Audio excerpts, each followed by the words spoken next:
We only know that the MEC has been fired, and as the Premier says, she can reappoint him at any point should he then deal with his particular issues and be found to not be guilty. But one of the things is that this is not the first time he's found himself in a court of law accused of something so serious. But what justification does the Premier have now to say that she is acting and why she didn't act in that previous occasion?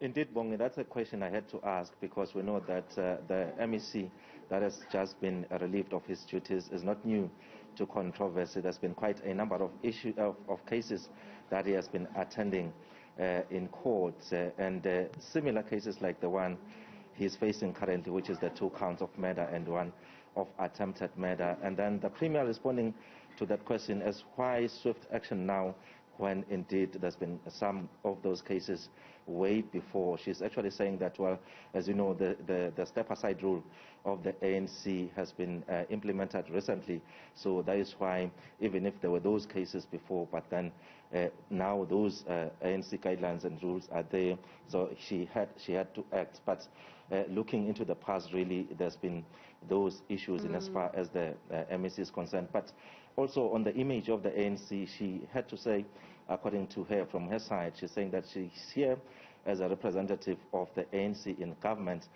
She's not speaking on behalf of the ANC, so that is why some of the questions she said that she won't be able to answer at this stage. But we know surely from what we saw in court today, there were supporters and members of the ANC who were actually saying that they will be in support of the MEC who has just been relieved of his duties until that matter is concluded, and they believe that there's just a political ploy. Actually, they even said it's a matter of jealousy from some of his colleagues who are in, some of them in cabinet, as well as some of them in top positions of the ANC in the province. Now, Mweli, one of the things that has been very clear, even from what we saw in court and have been seeing in Mpumalanga for quite some time in the ANC, is that this particular case has also thrown us right into the deep divisions of the ANC in that province. Indeed, Bongi, there's no doubt that the ANC is divided in Mpumalanga. In fact, earlier today, just outside court, when I spoke to some of my colleagues on air, I did reflect that the Deputy President, David Mabuza, was here in this province on a campaign trail, and wherever he went for the 2 days that he spent the past weekend, people were raising issues or concerns about the candidates that are on the list in as far as the municipal elections are concerned. People saying that they are not happy, and actually saying that some of one of the factions actually want more of their people to be on the list. So those are some of the issues, and he actually asked some of the members and supporters of the ANC to actually continue campaigning for the party ahead of the elections and leave those differences aside, saying that, well, the leadership of the ANC will look into those matters once the elections are done.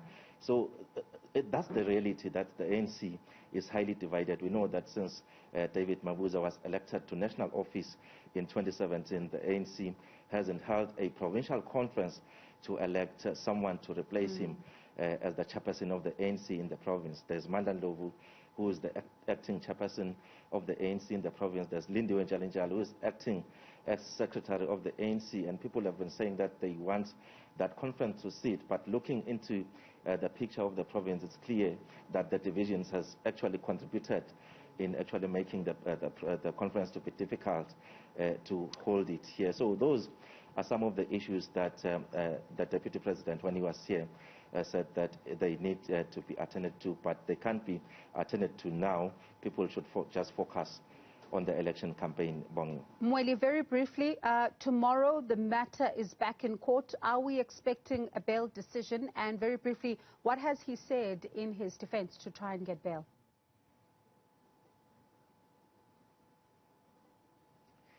Well, from the statements or affidavits that were read by the defense lawyer in court today, they are not placing the MEC on the scene of the shooting incident. We know that it's an incident that happened just outside one of the popular drinking spots or restaurants here in Mbombela.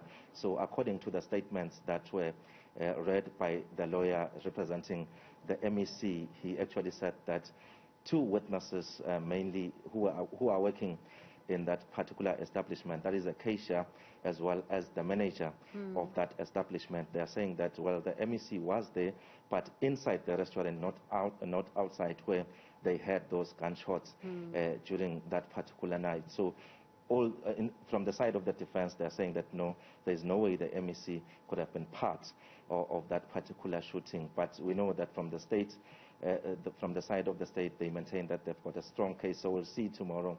And because we know that today the bail judgment was postponed, the bail hearing was postponed because of time constraints. But we are hoping that tomorrow, as the court proceedings are expected to start at 11, we are hoping that the bail judgment will be delivered before the end of the day. All right, that's Mweli Masilela. They're tracking developments for us as Mandla Msibi has now been fired as the Agriculture MEC in Mpumalanga.